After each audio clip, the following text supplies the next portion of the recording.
भगवान किसने देखा है? चिता जलाते समय मुर्दे के सिर पर डंडा क्यों मारा जाता है? परिक्रम के बाद क्यों फोड़ दी जाती है मटकी? कुत्ते वफादार क्यों होते हैं? आखिर क्यों फड़कती हैं आँख? कितना अलग शब्द है भगवान।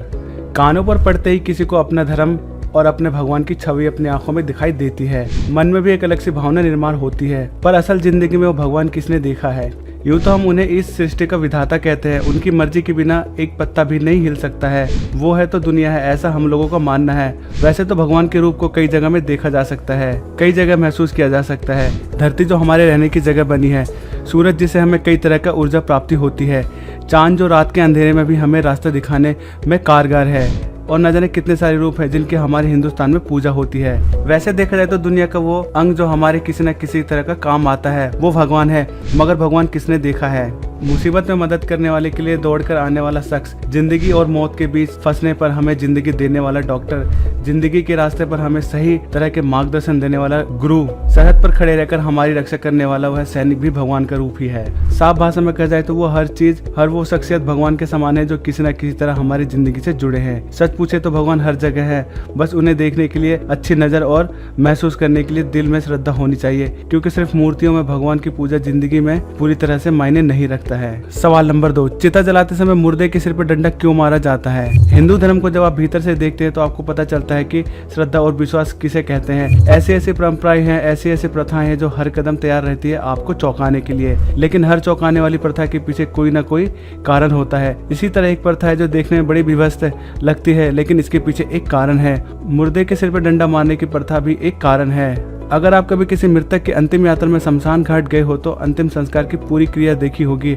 आपने देखा होगा जब मृतक का शव जल रहा होता है तो उसके पुत्र द्वारा या मुखोग्नि देने वाले द्वारा उसके सिर पर डंडा मारा जाता है। हिंदू धर्म के अनुसार मृतक के पास अगर किसी तरह के तंत्र मंत्र की विद्या हो तो ऐसा करने से वो किसी के हाथ नहीं आएगी। मृत्यु के बाद जलते वक्त अगर मुर्दे के सिर पर डंडा नहीं मारा जाता है तो कोई तांत्रिक इस विद्या को चुरा सकता है और गलत कामों में इस्तेमाल कर सकता है। इतना ही नहीं, वो इस विद्या की मदद से मृतक की आत्मा को भी वश में कर सकता है और किसी भी तरह के बुरे कामों को अंजाम दे सकता है। ये सब मान्यताएं पुराने समय से चली आ रही है। अब इनमें कितनी सच्चाई है इसका दावा तो हम नहीं कर सकते, ये लोगों को विश्वास पर निर्भर करता है। हम इस प्रकार की किसी भी मान्यता का खंडन मंडन नहीं कर रहे हैं। सवाल नंबर 3, परिक्रमा के बाद क्यों फोड़ दी जाती है मटकी? हिंदू धर्म में जन्म से मृत्यु तक 16 संस्कार बताए गए हैं। इनमें आखिरी यानी 16 संस्कार मृत्यु के बाद होने वाले संस्कार हैं, जिनमें व्यक्ति की अंतिम विदाई देह संस्कार के रीति रिवाज शामिल है। देह संस्कार से जुड़ा एक बड़ा नियम यह है कि व्यक्ति की मृत्यु अगर रात में या शाम ढलने के बाद होती है तो उसका अंतिम संस्कार सुबह सूर्योदय से लेकर शाम को सूर्यास्त होने से पहले करना चाहिए। सूर्यास्त होने के बाद शव का देह संस्कार करना शास्त्र विरुद्ध माना जाता है।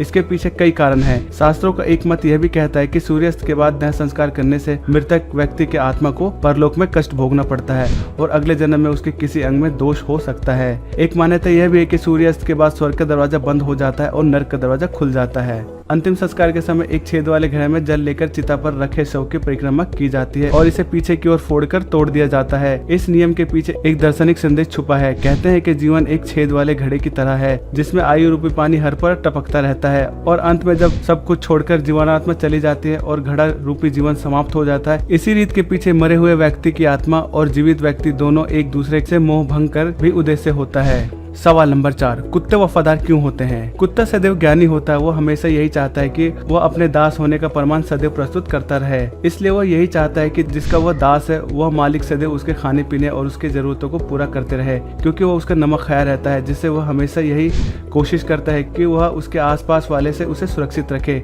तथा वह व्यक्ति किसी परेशानी में ना हो। उसके साथ ही हंसी ठिठोली मस्ती करता रहे और उसकी हंसी ठिठोली एक प्रकार से उन पर चढ़ना, उन्हें चाटना और उन्हें छूना यही कुत्तों का प्रेम होता है, जिसकी वजह से वह इतने वफादार होते हैं। और अपनी वफादारी सिद्ध करने के लिए वो सदैव इस प्रकार से तत्पर होते हैं कि अगर कोई उनके घर में आ भी जाए तो वह उन्हें दूर से ही भोग भोग कर भगाना शुरू कर देते हैं। कुत्ता मालिक के नमक खाने की वजह से कुत्ता इंसान से भी ज्यादा वफादार होता है। वह मालिक का नुकसान होने नहीं देता, ना ही उसको नुकसान पहुंचाता है। इंसान घातक होता है लेकिन कुत्ता वफादार होता है। कुत्ता हमारे घर एवं हमारे रखवाली करता है। मालिक कुत्तों के बल पर हर चीज को छोड़कर जा सकता है। कुत्ता एक बहुत ही अच्छा पालतू जानवर है। उसे घर पर रखने से कोई भी दिक्कत नहीं होती है। सवाल नंबर 5, आखिर क्यों फड़कती है आँख? एक बात का गोद ना बना लीजिए, आँख जो है कभी नहीं फड़कती है, फड़कती है आपकी पलक।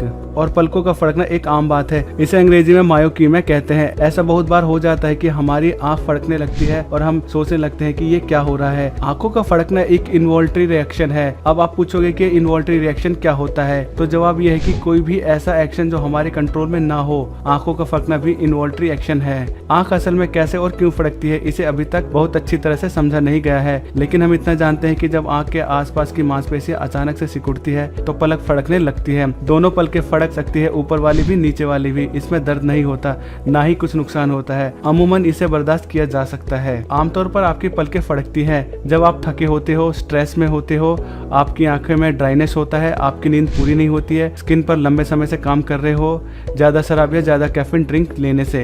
अगर आप चाहते हो कि आपकी पलकें ना फड़के तो शराब और कैफीन ड्रिंक्स कम पिएं, नींद अच्छे से लें, स्ट्रेस कम लें, आंखों को ड्राई ना होने दें। तो दोस्तों बस इस वीडियो में इतना ही। दोस्तों उम्मीद है इस वीडियो में दी गई जानकारी आपको अच्छी लगी होगी। दोस्तों वीडियो अगर आपको अच्छी लगी तो ज्यादा से ज्यादा शेयर करें, और अगर आप हमारे चैनल को पहली बार देख रहे हो तो हमारे चैनल को जरूर सब्सक्राइब करें। तो दोस्तों जल्दी मिलेंगे आपसे अगली वीडियो में, तब तक के लिए जय हिंद, जय भारत।